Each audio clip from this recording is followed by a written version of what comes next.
আজকে আমরা এটার ভিতরে কাজ করতেছি। বেশি আমাদের বাসা থেকে বেশি দূরে না, তাই আমরা কি করছি, স্কুটি নিয়ে চলে এসেছি দুইজন। এটার ভিতরে আপনার একটা রুমের ভিতরে এরকম ফোর সিলিং ছিল, ওই ফোর সিলিংগুলো খুলছি, খুইলা আমরা ডেকোর করছি এটার ভিতরে, একদম ডাইরেক্ট সিলিং করছি। আর আপনার সাইডের মধ্যে ক্যান্সেল লাইট হবে, গ্যাপ আছে। এখন প্রিন্টের কাজ চলতেছে, প্রিন্ট মারতেছি। এইটাই, এটার ভিতরে কিন্তু আরবিরা থাকে না, এটা আপনার ভাড়া দেওয়ার জন্য করছে।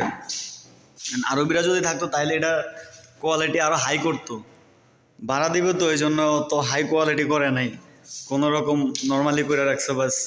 তারপরেও খারাপ না, সবগুলো কিন্তু কমপ্লিট, একদম প্রিন্ট করা। আপনার এই যে ফোর সিলিং সব কমপ্লিট।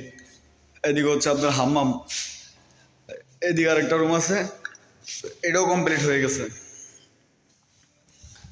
আর আমাদের এই কাজটা শুধু বাকি আছে এটার মধ্যে প্রিন্ট করার। এটা প্রিন্ট হয়ে গেলে বাস ফুল কমপ্লিট, তারপর ভাড়া দিয়ে দেবে। এই একটা ঘর ভাড়া তারা, এটা মনে করেন যে যারা মিশরি বা এই ভালো একটা পোস্টে চাকরি করে তারাই নিতে পারবে, কারণ এখানে ভাড়ার রেটটাও অনেক। এটার পাশে আপনার ওই যে ওই সাইডে আবার মনে করেন যে আছে, কমিউনিটি সেন্টার আছে বিয়ে শাদী হওয়ার জন্য। আবার বাইরের সাইডে তো আমি এখন দেখাতে পারবো না, তার কারণ বাইরের সাইডে বাউন্ডারির ওই পাশে মাদ্রাসা, এখন মাদ্রাসা চলতেছে, তাই ওইদিকে ভিডিও করা যাবে না এখন।